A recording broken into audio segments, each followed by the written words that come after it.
obviously it is Halloween, Stephanie. So I guess the first question as a parent is, should we be concerned about the consequences of this like one night candy, free for all?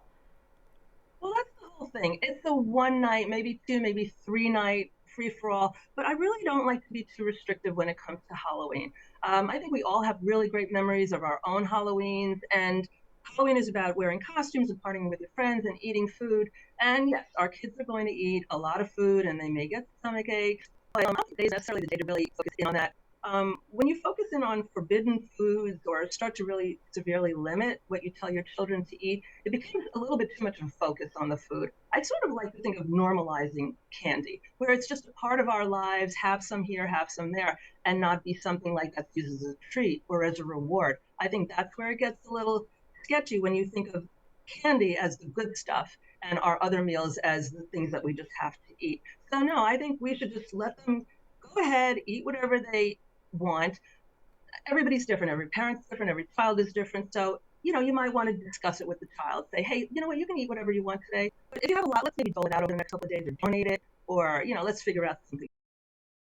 But tell them, listen to your body. And if you start to feel a little sick after a while, maybe you want to slow it down. This might be a good opportunity to say, hey, see how your body feels. And if you get too much, then, it's telling you to stop. And maybe using this as an opportunity to talk to them about eating the rainbow and getting in other things as well. Oh, absolutely. I talk to kids, but I also talk to adults, and I still use the phrase "eating rainbow." Now, I'm not talking about M&Ms, and M's, and I'm not talking about Skittles. I'm talking about fruits and vegetables, which I personally think, as many dietitians do, that should be the basis of a healthy diet. I call it being plant forward. So a lot of plants, and still proteins and fish and chicken and beef, but mainly a lot of plants, vegetables for breakfast and vegetables for lunch and vegetables for dinner, salads. And the reason I say eating a rainbow, take your kids into a produce store, into the supermarket, and look at all the amazing colors that are out there. And every color in a vegetable or fruit represents a different antioxidant. And antioxidants are what prevent our cells from being broken apart by free radicals. Basically, that means it's keeping our cells strong, and it's helping prevent diseases such as diabetes and cancer, and arthritis and any inflammatory condition. So the more fruits and vegetables you can eat, the better they are. And pick a lot of colors. It's pretty, but take your child shopping and have them pick them out. You'll figure out what to do with them. And I want, this season seems to be like, we start to trend into those heavier, like a soup, like a potato soup or something, and some of those comfort foods that come along with fall. So how do we make sure we don't like end up in this kind of cycle of poor eating choices? You mean in terms of vegetables or other foods that come in? Yeah, just in like eating during, like we're going to come into Thanksgiving and then we're going to come into Christmas, and all Yeah. of a sudden we start making these, food choices that are seasonal. Okay. Well, I don't think there's anything really wrong with doing seasonal. What I like to do is when I show patients plates, I will divide the plate in half, and half of it should be vegetables, a quarter of it should be a starch, and a quarter of it should be a protein. And if you always eat like that, and the plate should be about 9.5 inches, which is a little bit better, which is about what we were looking at maybe in the 60s and 70s. Our plates, I don't know if you've noticed, have gotten a lot bigger. You go to Bed Bath and Beyond, and they're like this size. And what we want to do is fill up every inch of it. Otherwise, we think we're getting cheated out of food. So you want to take half your plate, about that big, and fill it up with fruits and vegetables. Put a starch on it, preferably a whole grain, like quinoa or barley or farro or a baked potato with skin on top, and put a lean protein like chicken or fish or tofu on the bottom, and eat that. If you're still hungry, then load up more vegetables. The vegetables have fiber, which is one of the best things you can put in your body. It helps keep you feel full.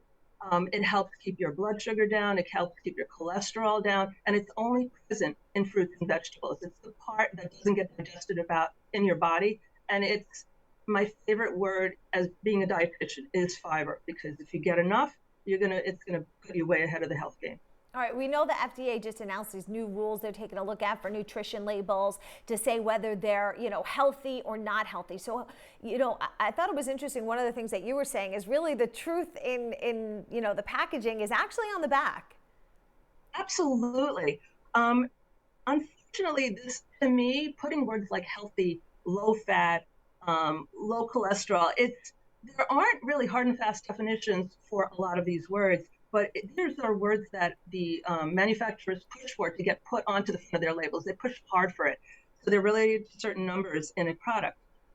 Healthy, really such an ambiguous term, but what I always tell people, if something is in a box or a can or a jar, flip it around, whatever it says on the front, except for what it is, like green beans or yogurt. Every other word, ignore it.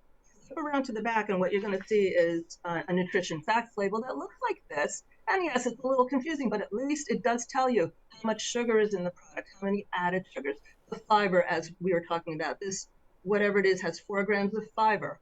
So now you know if you want 25 to 30 grams of fiber per day and you're a female, you've got 4 right in a serving right here, and you can sort of keep track of that.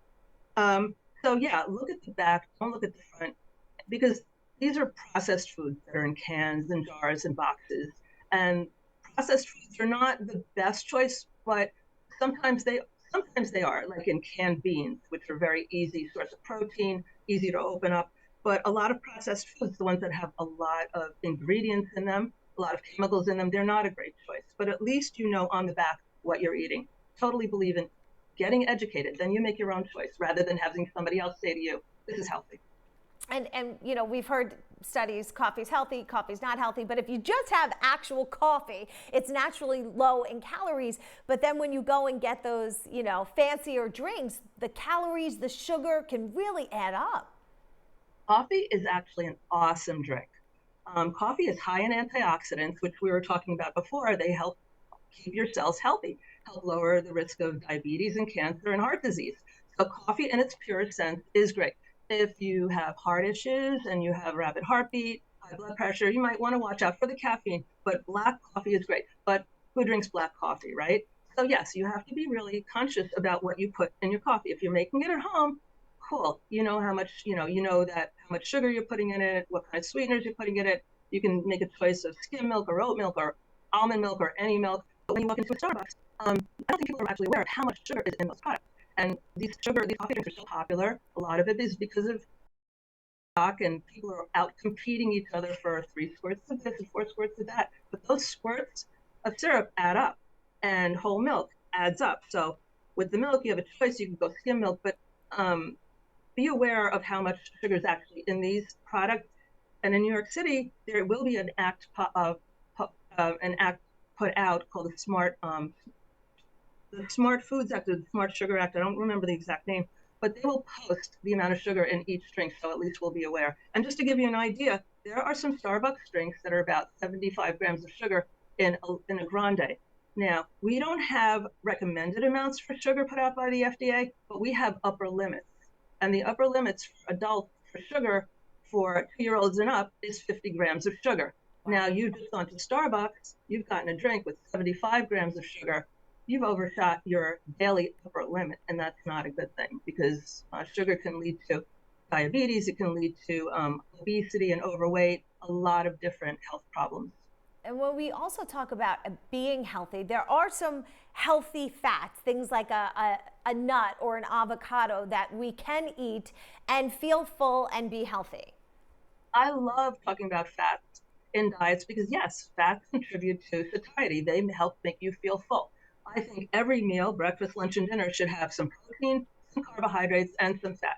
And if we're going to choose fats, then my 2 favorites are avocados or avocado oil and olive oil. They have omega-3, mono and polyunsaturated fats. They're healthy for your heart. Olive oil has omega-3 fatty acids, so do walnuts. What you want to stay away from is some of these oils that are like combination salad oil, or a lot of these processed and refined oils. I like to stick with the avocado and the olive.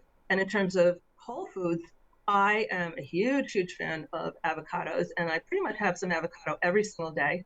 And they're full of healthy fats, they're full of fiber. I think half an avocado is a good way to start every day, and have it on avocado toast, have some guacamole.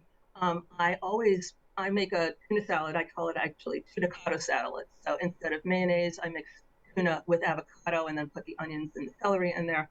And I think it's one of my favorite foods taste-wise, and it's super healthy too. And I know that, obesity, unfortunately, not going in the right direction. We take a look at some of the studies out there and how many children are also affected. That's true.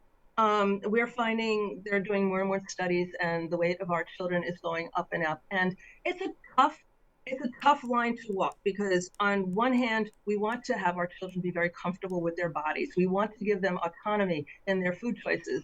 On the other hand, it's hard because we have all this food in front of them. We have fast food and candy, and we don't want to say no, but yes, we know we have to at some point have some limits.